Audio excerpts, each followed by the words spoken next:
बिस्मिल्लाहिर्रहमानिर्रहीम। अस्सलामु अलैकुम students, my name is Mohammed Usman Saleem. I am from UGI chemistry department. Students, chapter 7 हमने स्टार्ट किया था और गालबन आज हमारा उसका लास्ट लेक्चर होगा।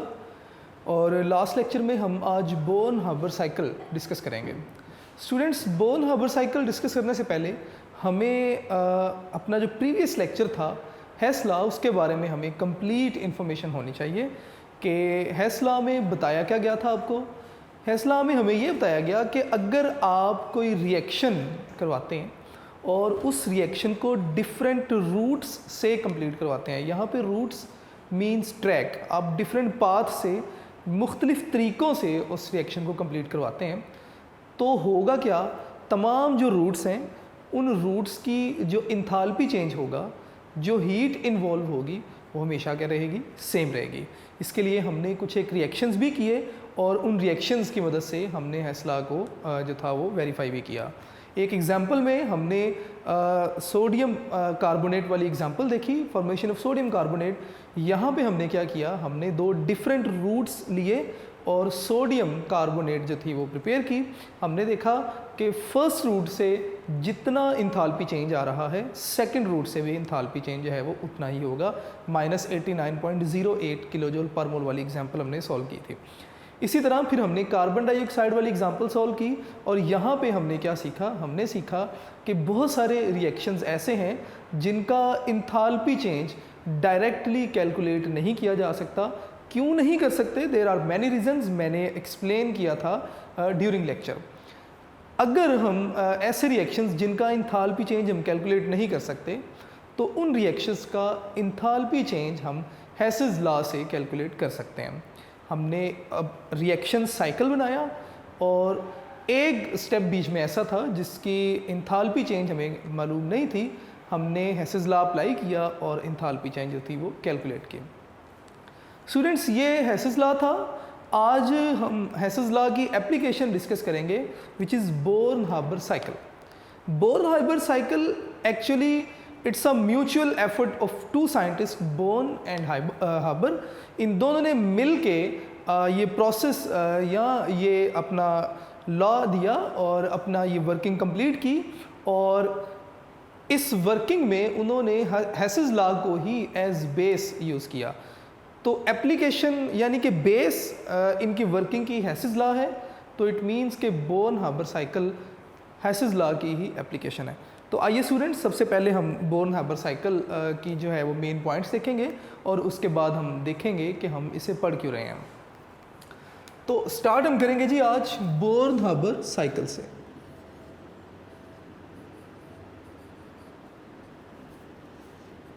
ये दोनों साइंटिस्ट के नेम्स हैं, born and harbour.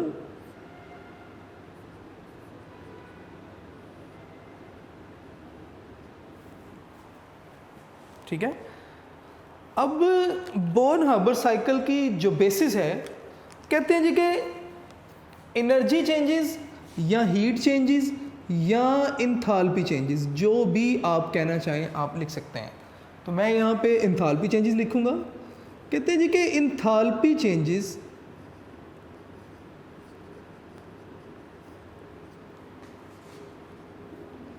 Through a cyclic process, यहाँ पे हम लिख लेंगे जी सम ऑफ इंथाल्पी चेंजेस। मैं इसको कंप्लीट कर देता हूँ यहाँ से। Sum of enthalpy changes through a cyclic process is always equal to zero. हमेशा क्या होगा, ज़ीरो होगा। सबसे पहले तो ज़रा इस बात के ऊपर हम फोकस करेंगे कि मतलब क्या है इसका। फॉर एग्ज़ाम्पल, मैंने कोई रिएक्शन कंप्लीट करवाया, मैंने ए रिएक्टेंट से प्रोडक्ट्स बनाए। प्रोडक्ट्स क्या थे जी, डी थे।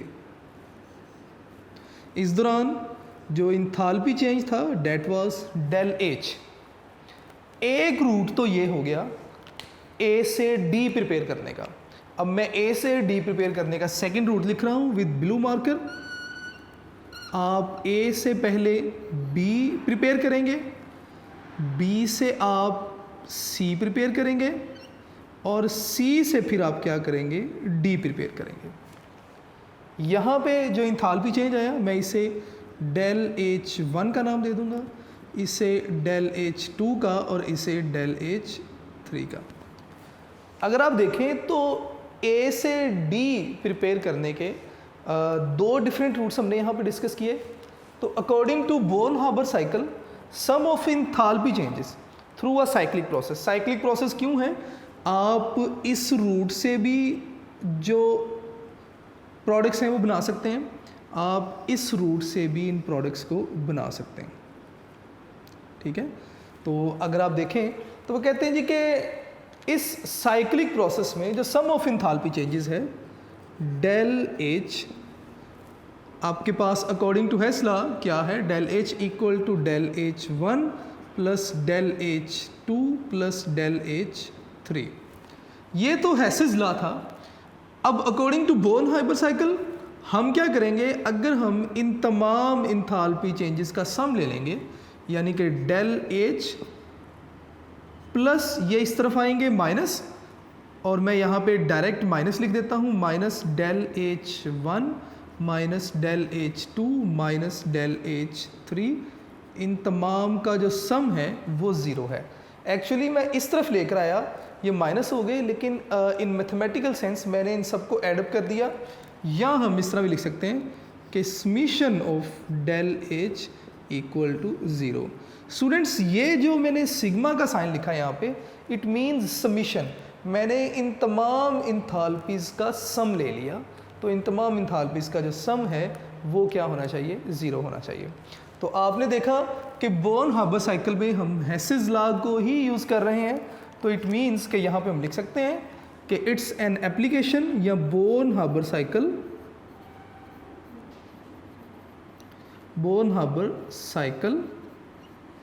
Is an application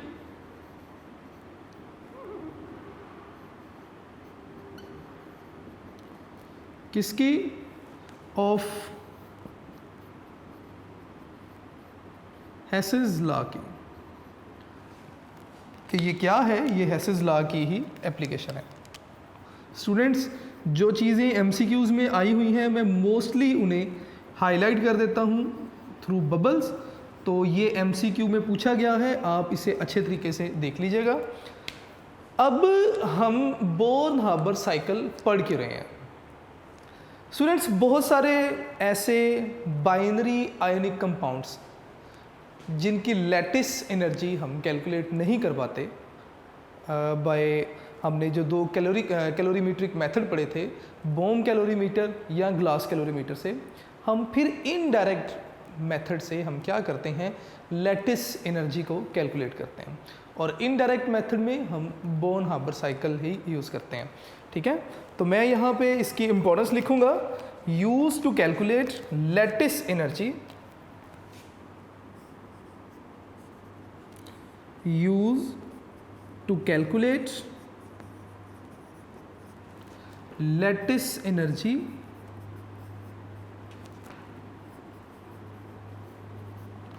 of binary ionic compounds, binary ionic compounds के जो बाइनरी मीन्स टू, दो आयन्स से मिलकर बनने वाले आयनिक कंपाउंड, यानी कि एक कैटायन और एक एनायन। ठीक है, तो इनसे बनने वाले जो आयनिक कंपाउंड हैं उनकी लैटिस एनर्जी को कैलकुलेट करने के लिए आप इसे इस्तेमाल करते हैं। इंपॉर्टेंट लाइन है, इसे भी आपने फोकस करना है। आइए सबसे पहले हम देखेंगे कि लैटिस एनर्जी होती क्या है।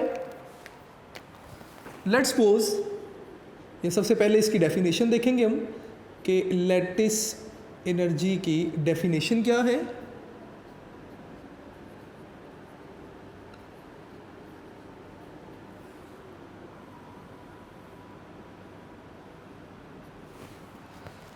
स्टूडेंट्स लैटिस एनर्जी की डेफिनेशन हम चैप्टर 6 में भी पढ़ के आ चुके हैं। ठीक है, इसे अगर हम डिफ़ाइन करना चाहें तो वो कहते हैं जी कि अमाउंट ऑफ हीट इवॉल्व, के अमाउंट ऑफ हीट जो कि इवॉल्व हुई कब, जब गैशियस आयंस मिले और उन्होंने मिल के 1 मोल आयोनिक कंपाउंड बना दिए।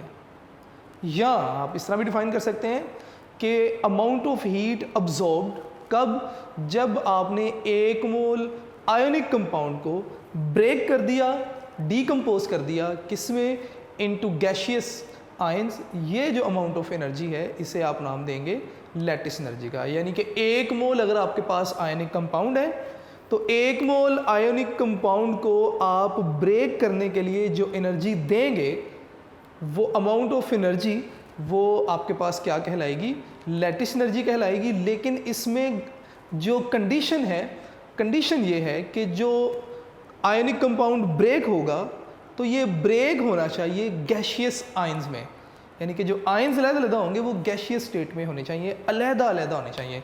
इसके ऊपर डिटेल में बात भी करेंगे, लेकिन उससे पहले हम इसकी डेफिनेशन लिखेंगे लैटिस एनर्जी की। तो आप किसी भी एक वे से लैटिस एनर्जी को डिफाइन कर सकते हैं। आप कंपाउंड को ब्रेक करने के लिहाज से भी जो है वो लैटिस एनर्जी डिफाइन कर सकते हैं, या आयनिक कंपाउंड्स मिलेंगे तो जो एनर्जी इवॉल्व होगी इस लिहाज से भी आप लैटिस एनर्जी को डिफाइन कर सकते हैं। तो आइए स्टूडेंट्स देखते हैं इसे। कहते हैं जी कि amount of energy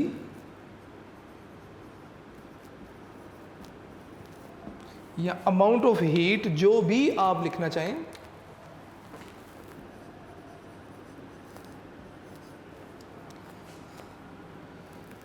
evolved, amount of energy evolved कब, when 1 mole of ionic compound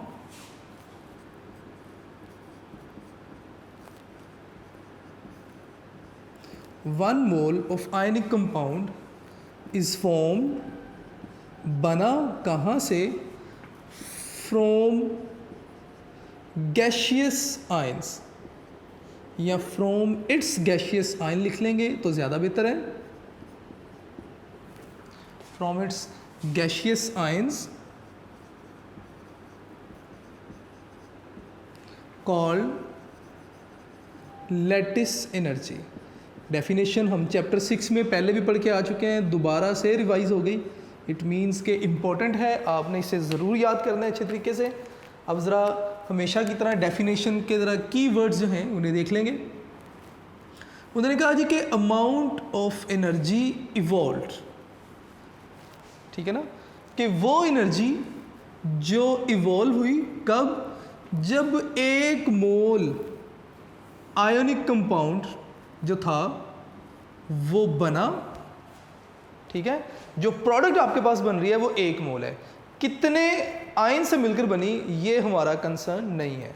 तो मैंने कहा जी 1 मोल आयोनिक कंपाउंड बना, यानी कि प्रोडक्ट आपके पास बनी कहाँ से, from its gaseous ions called lattice energy. Gaseous ion से बनी तो ये आपके पास लैटिस एनर्जी कहलाएगी। स्टूडेंट्स इसकी एग्जाम्पल देख लेते हैं जी साथ ही साथ। अगर आप इसकी एग्जाम्पल देखना चाहते हैं तो हम इस तरह भी लिख सकते हैं कि सोडियम था, Na पॉजिटिव आयन है और गैशियस स्टेट में है, तो मैंने G लिख दिया। गैशियस स्टेट का मतलब ये अकेला आयन है, ऐसा नहीं है कि बहुत सारे Na पॉजिटिव हैं या 1 मोल Na पॉजिटिव, ऐसा नहीं है, ठीक है। और इसी तरह क्लोरीन नेगेटिव आयन है और ये भी गैशियस स्टेट में है। जब ये मिलेंगे तो क्या होगा, NaCl बनेगा, that will be in solid state. और इस दौरान जो अमाउंट ऑफ हीट इवॉल्व होगी, डेल H इवॉल्व हुई तो मैं नेगेटिव साइन के साथ लिख दूंगा 787 किलोजोल पर मोल है। इतनी अमाउंट ऑफ हीट जो है वो इवॉल्व होगी। अगर आप इसको रिवर्सिबल रिएक्शन के फॉर्म में लिखेंगे तो इट मीन्स के आपने क्या किया, NaCl को ब्रेक कर दिया गैशियस आयंस में, तो इस दौरान इसको तोड़ने के लिए आपको खुद से एनर्जी देनी पड़ेगी, तो वो इतनी ही होगी। लेकिन आप एनर्जी प्रोवाइड कर रहे हैं तो पॉजिटिव साइन के साथ, यानी कि ±787 किलो जूल पर मोल, ये अमाउंट ऑफ हीट जो है वो इवॉल्व होगी। इसे ज़रा क्लियर कर लेते हैं, क्लियर करके नहीं लिखा, मैं इसे ज़रा क्लियर करके लिख देता हूँ, 787 किलो जूल पर मोल। अब डियर स्टूडेंट्स, ये अमाउंट ऑफ हीट आप या ये इंथाल्पी चेंज आप कैलकुलेट नहीं कर सकते विद बोम कैलोरीमीटर या ग्लास कैलोरीमीटर, ठीक है। तो हम क्या करते हैं, हम बोन हार्बर साइकिल की मदद से हम ये जो इंथाल्पी चेंज है ये कैलकुलेट कर सकते हैं। कैसे? पहले तो मैं मेंशन भी कर दूं कि चूँकि ये लैटिस एनर्जी है तो मैं इसे लिख दूंगा जी कि लैटिस इंथाल्पी चेंज, ठीक है। अब बोन हार्बर साइकिल की मदद से हम कैसे कैलकुलेट कर सकते हैं इसे, मैं ज़रा फॉर्मेशन ऑफ NaCl लिखूंगा बाय बोन हार्बर साइकिल, ठीक है, या सिंपली आप इसे, चले मैं इसे बोन हार्बर साइकिल, अब हम इस कॉन्सेप्ट का यूज़ करेंगे और लैटिस एनर्जी जो है वो कैलकुलेट करने जा रहे हैं। अगर आप बुक पे देखेंगे तो बुक पे जो साइकिल बना हुआ है NaCl का, उसमें थोड़ा सा जो है वो ठीक नहीं है, आप उसकी करेक्शन भी कर लीजिएगा। लेट्स सपोज कि हमारे पास Na है और सॉलिड स्टेट में है, ठीक है, और इसी तरह Cl है, मैं इसे 1/2 Cl2 लिख देता हूँ। मैं खाली Cl नहीं लिख सकता था क्योंकि क्लोरीन हमेशा गैशियस स्टेट में होती है, ठीक है, तो मैं Cl2 लिखा और बैलेंस करने के लिए 1/2 कर दिया कि हाफ मोल क्लोरीन का था, और ये भी गैशियस स्टेट में है। डियर स्टूडेंट्स, जब ये दोनों मिलेंगे तो 1 मोल NaCl बन जाएगा। मैं यहाँ पे लिख दूंगा कि NaCl सॉलिड स्टेट में, तो 1 मोल स्टूडेंट्स NaCl बन गया। अब अगर आप इस इक्वेशन को ज़रा गौर से देखें और इंथाल्पी ऑफ फॉर्मेशन की डेफिनेशन को रिवाइज कीजिए, तो इंथाल्पी ऑफ फॉर्मेशन में क्या था, हमने पढ़ा कि 1 मोल कंपाउंड बनेगा, कहाँ से, फ्रॉम इट्स एलिमेंट्स में से, और एलिमेंट्स अपनी जो है वो स्टैंडर्ड फिजिकल स्टेट में होंगे। तो सोडियम हमेशा सॉलिड स्टेट में ही होता है, क्लोरीन हमेशा गैसियस स्टेट में होती है। तो एलिमेंट्स मिले, कितने मिले हमारा कंसर्न नहीं है, प्रोडक्ट 1 मोल होनी चाहिए, तो 1 मोल प्रोडक्ट बन गई। तो इस दौरान जो इंथाल्पी चेंज आया, हम उसे इंथाल्पी ऑफ फॉर्मेशन का नाम दे सकते हैं, ठीक है। तो इट मीन्स कि यहाँ पे जो इंथाल्पी है that is standard enthalpy of formation, क्योंकि आयंस से एलिमेंट्स से कंपाउंड बना और 1 मोल कंपाउंड बना, और एलिमेंट्स अपनी स्टैंडर्ड कंडीशन में भी थे और बनने वाला प्रोडक्ट भी अपनी स्टैंडर्ड कंडीशन में है। एक जो रूट है वो तो ये हो गया कि डायरेक्ट आप इस तरह भी बना सकते हैं, लेकिन इस तरह NaCl बनने से जो इंथाल्पी चेंज है that is enthalpy of formation, हमें तो इंथाल्पी ऑफ लैटिस जो है वो कैलकुलेट करनी है। तो इसी रिएक्शन का जो सेकंड साइकिल है, ज़रा ये दूसरा रूट है, उसे भी देख लेते हैं।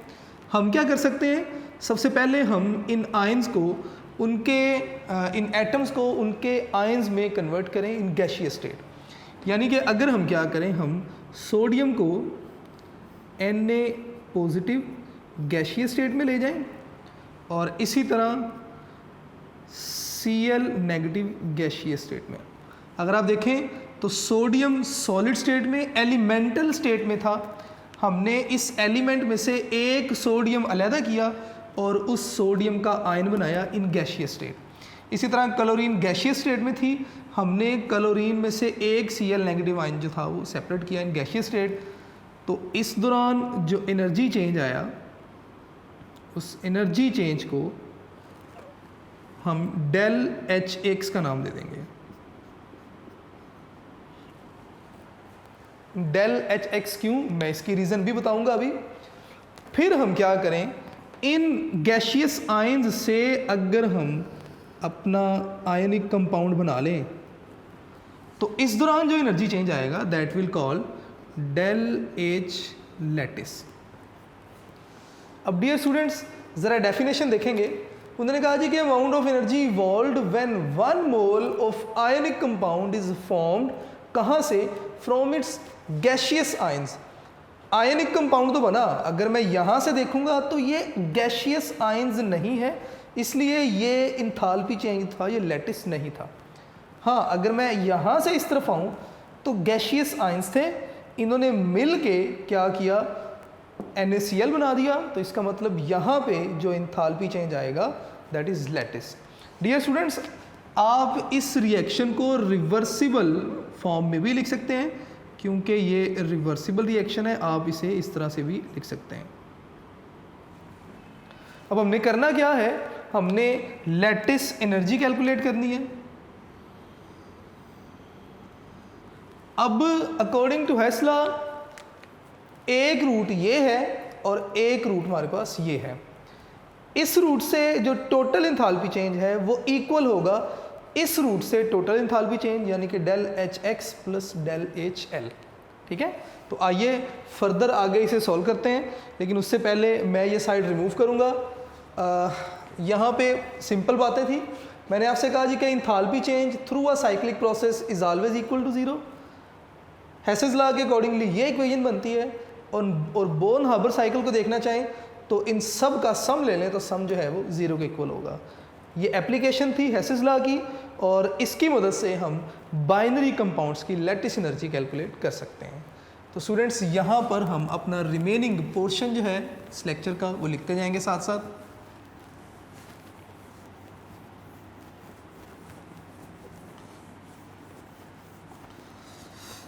तो dear students, according to Hess's law del first route की जो इंथाल्पी चेंज है दैट इज डेल H0F, ये इक्वल होगा किसके? Del HX plus del HL, यानी कि लैटिस। अब अगर हमें ये दोनों वैल्यूज़ पता हों तो हम बड़ा easily del H lattice calculate कर सकते हैं। ये जो वैल्यू है ये तो हम कैलकुलेट कर सकते हैं बाय बोम कैलोरीमीटर। ठीक है, इसका मतलब इसकी वैल्यू हमें मालूम है। अगर हमें इसकी वैल्यू भी मालूम होती तो दोनों को इक्वेशन के एक तरफ रखते और लैटिस एनर्जी कैलकुलेट कर लेते इक्वेशन को रीअरेंज करके, लेकिन ये भी हमें मालूम नहीं है। तो इसका मतलब सबसे पहले हम इसे डेल HX को कैलकुलेट करने जा रहे हैं। ठीक है, तो मैं लिख रहा हूँ जी कि हम कैलकुलेशन करेंगे किसकी? डेल HX की। अब डेल HX की कैलकुलेशन किस तरह होगी? किस तरह हम सोडियम जो कि एलिमेंटल स्टेट में है, आप इसे आयनिक गैशियस स्टेट में लेके आ सकते हैं, क्लोरीन को किस तरह ला सकते हैं। अब अगर इस दौरान जो एनर्जी चेंजेस आते हैं अगर हम वो सारे कैलकुलेट कर लें तो इट मीन्स कि आपने डेल HX कैलकुलेट कर लिया। तो आइए स्टूडेंट्स, सबसे पहले इस दौरान आने वाले एनर्जी चेंजेस को डिस्कस करेंगे। डियर स्टूडेंट्स, फर्ज करें कि हमारे पास Na सॉलिड स्टेट में है। मैं यहाँ पे लिख रहा हूँ जी कि Na ये भी सॉलिड स्टेट में है, प्लस 1/2 Cl2 ये गैशियस स्टेट में, यानी कि ये कंडीशन आ गई आपके पास। अब आपने आयंस में कन्वर्ट करना है, तो आयंस में कन्वर्ट करने के लिए सबसे पहले हम क्या करेंगे? हम इस सोडियम आयन को गैशियस आयन में कन्वर्ट करेंगे और इस क्लोरीन जो कि मॉलिक्यूलर स्टेट में है इसे भी एटॉमिक स्टेट में लेकर आएंगे। ठीक है, तो सबसे पहले हमने एनर्जी प्रोवाइड की और सोडियम जो था इसे एटॉमिक स्टेट में ले आए। तो मैं Na और साथ में लिखूंगा जी G, यानी कि गैशियस स्टेट में ले आए, और क्लोरीन को फ़िलहाल आप साथ वैसे लिखेंगे Cl2, और ये अपनी गैशियस स्टेट में वैसे ही मौजूद है। इसका चेंज कैसे आएगा इसे बाद में डिस्कस करेंगे। तो सोडियम एलिमेंटल स्टेट में था, आपने सोडियम का एक एटम सेपरेट कर दिया, तो इट मीन्स कि जो आपको एनर्जी देनी पड़ी that was enthalpy of atomization. अगर आपको डेफिनेशंस याद हों तो किसी एलिमेंट्स के एटम्स को सेपरेट करने के लिए जो अमाउंट ऑफ एनर्जी रिक्वायर्ड होती है उसे आप एंथैल्पी ऑफ एटमाइजेशन का नाम देते हैं, and that is always endothermic process. It means कि यहाँ पे एनर्जी हमें देनी पड़ी। तो तो इस दौरान जो एनर्जी चेंज आया मैं उसे लिख सकता हूँ कि del H naught A T atomization किसकी है जी, ऑफ एन ए सोडियम की, और ये किसके इक्वल है, प्लस 108 किलोजोल पर मोल। यानी कि आपने सोडियम एलिमेंट में से एक सोडियम एटम सेपरेट कर दिया, तो सोडियम एटम को सेपरेट किया था, enthalpy of atomization. Next step हमने क्या किया डियर स्टूडेंट्स, इसके बाद होने वाला जो स्टेप है मैं कलर चेंज करके लिख रहा हूँ ताकि आपको आइडिया रहे। नेक्स्ट हमने ये किया कि ये जो सोडियम आयन बन गया, एटम बन गया, अब हमने इसको सोडियम आयन में कन्वर्ट करवाना था, ठीक है। यानी कि नेक्स्ट हमने क्या किया, हमने Na पॉजिटिव गैशियस स्टेट में ले आए, प्लस 1/2 Cl2 गैशियस स्टेट में वैसे ही मौजूद है, ठीक है। और सोडियम को आपने आयनिक स्टेट में कन्वर्ट किया, इसका मतलब इसने एक इलेक्ट्रॉन लूज़ किया, तो मैं उस लूज्ड इलेक्ट्रॉन को यहाँ पे लिख रहा हूँ। तो आपने देखा कि सोडियम को आपने आयोनाइज कर दिया, तो इट मीन्स कि यहाँ पे जो इंथाल्पी चेंज होगा वो सोडियम की आयनाइजेशन एनर्जी के लिहाज से होगा, ठीक है। तो मैं यहाँ पे लिखूँगा कि इंथाल्पी चेंज, और क्या आई ई लिख देता हूँ कि आयनाइजेशन एनर्जी का है, किसका, ऑफ सोडियम, ये इक्वल होगा कितना, 496 किलोजोल पर मोल। आपने इलेक्ट्रॉन रिमूव करवाया तो इस पर्पज़ के लिए एनर्जी आपने दी, तो ये भी एंडोथर्मिक प्रोसेस है स्टूडेंट्स। इसके बाद नेक्स्ट हमने क्या किया, सोडियम जो था वो अपनी गैशियस स्टेट में आ चुका है, इट मीन्स अब हमने क्लोरीन को जो है वो अपनी गैशियस स्टेट में लेकर आना है। तो क्लोरीन को गैशियस स्टेट में लाने के लिए हमने क्या किया, सिस्टम को दोबारा से हीट दी, ठीक है। और सिस्टम में जो चेंजेस आए, सोडियम अपनी आयनिक गैशियस स्टेट में, प्लस इलेक्ट्रॉन, प्लस ये जो क्लोरीन मॉलिक्यूलर स्टेट में था, आप इस क्लोरीन को गैशियस स्टेट में ले आए, तो आपने लिखा कि क्लोरीन, और ये भी किस में आ गया, अपनी गैशियस स्टेट में, ठीक है। तो इट मीन्स कि आपने क्लोरीन को मॉलिक्यूलर स्टेट से एटॉमिक स्टेट में लेकर आए, तो इट मीन्स कि यहाँ पे जो चेंज आएगा that is del H atomization किसकी, क्लोरीन की, and that is equal to 121 kilojoule per mole. आपने एनर्जी प्रोवाइड करके क्लोरीन को एटॉमिक स्टेट में लेकर आए, तो इसलिए ये एंडोथर्मिक प्रोसेस है। अब नेक्स्ट क्या होगा, मैं यहाँ पे लिख रहा हूँ, आपके पास जो सिस्टम है that is sodium positive gaseous state में, प्लस ये जो क्लोरीन था, यहाँ पहले इलेक्ट्रॉन लिख लें, electron plus chlorine gaseous state में। अब होगा क्या, क्लोरीन इस इलेक्ट्रॉन को अब्जॉर्ब करेगा, इलेक्ट्रॉन को अब्जॉर्ब करेगा तो इलेक्ट्रॉन अफिनिटी है, और इलेक्ट्रॉन अफिनिटी या जब भी इलेक्ट्रॉन अब्जॉर्ब होता है तो एनर्जी इवॉल्व होती है, तो इट मीन्स कि एनर्जी डाउनवर्ड आएगी, एनर्जी अब्जॉर्ब हुई। तो मैं यहाँ पे लिखूँगा कि आपके पास जो सिस्टम है that is Na positive as it is आ गया गैशियस स्टेट में, प्लस अब इलेक्ट्रॉन अब्जॉर्ब करने के बाद Cl नेगेटिव गैशियस स्टेट में, और इस दौरान जो एनर्जी चेंज आया that is enthalpy of ionization या इलेक्ट्रॉन अफिनिटी, मैं E.A लिख देता हूँ किसकी, ऑफ क्लोरीन, और ये कितनी होगी 349 किलोजोल पर मोल। डियर स्टूडेंट्स, एनर्जी इवॉल्व हुई तो नेगेटिव साइन के साथ आप इसे लिखेंगे, ठीक है। अब अगर आप देखें तो सोडियम और क्लोरीन दोनों ही आयनिक स्टेट में है, गैशियस स्टेट में है।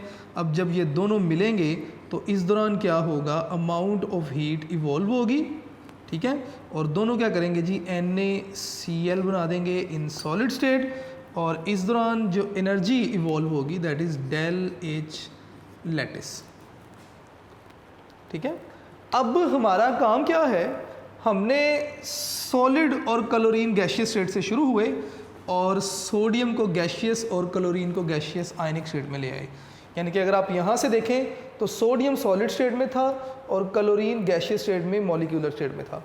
आप इन्हें इनकी आयनिक गैशियस स्टेट में लेकर आए। किस तरह लेकर आए? Step 1, step 2, step 3 and step 4। 4 steps हमें लगे इनको इनकी गैशियस स्टेट तक लाने के लिए। इसका मतलब इन चारों स्टेप्स में जो इंथाल्पी चेंजेस हैं, अगर आप उन्हें ऐड करेंगे तो वो आपके पास डेल एच एक्स के इक्वल हो जाएंगे। तो आइए स्टूडेंट्स, डेल एच एक्स को सबसे पहले जो है वो देख लेंगे कि किस तरह ये चारों जो हैं वो डेल एच एक्स के सम के इक्वल होंगे। इन सब का सम डेल एच एक्स के इक्वल होगा। तो मैं यहाँ से रिमूव करूँगा नेक्स्ट।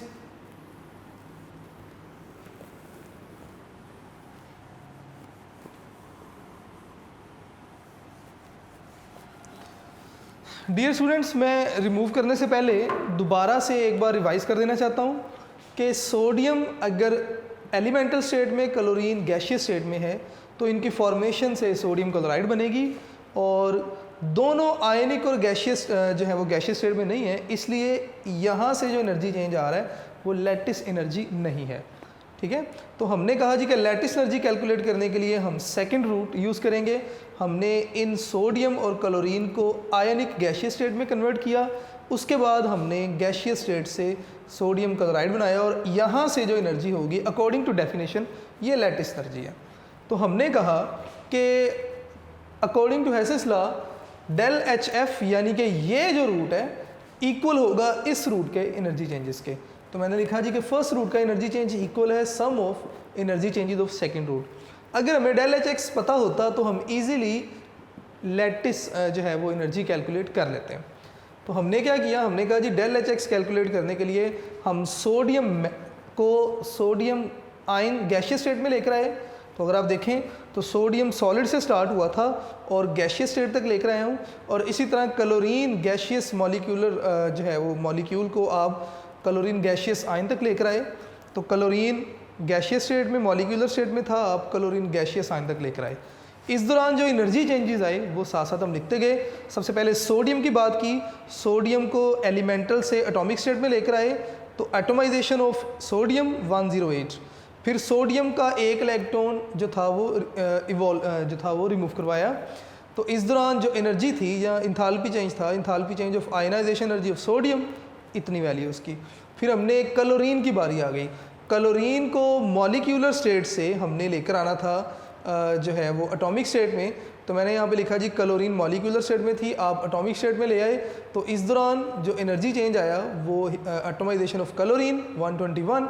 फिर क्लोरीन ने एक इलेक्ट्रॉन ऐड किया, इलेक्ट्रॉन अफिनिटी, और ऐड करने से एनर्जी हमेशा रिमूव होगी, इवॉल्व होगी। तो आपने लिखा कि enthalpy change electron affinity of chlorine, इतनी एनर्जी जो थी वो इवॉल्व हुई और क्लोरीन गैशियस आयन में आ गया। तो इन सब का आप क्या करेंगे, टाइम जो है वो ऐड कर देंगे।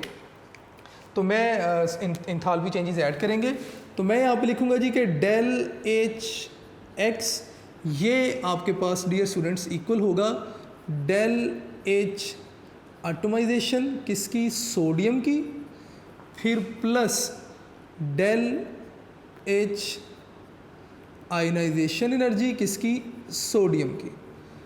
फिर स्टूडेंट्स डेल एच दोबारा से एटोमाइजेशन किसकी, क्लोरीन की। फिर हम लिखेंगे जी डेल एच इलेक्ट्रॉन अफिनिटी किसकी जी, क्लोरीन की। इन सब की वैल्यूज़ हम ऐड करेंगे और हमारे पास डेल एच एक्स की वैल्यू आ जाएगी।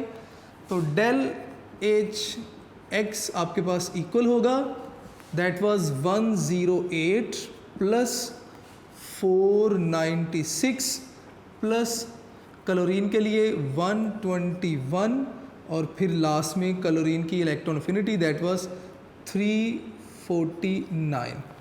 डियर स्टूडेंट्स, जब आप इन सब को ऐड करेंगे दैट इज़ 376 किलोजोल पर मोल।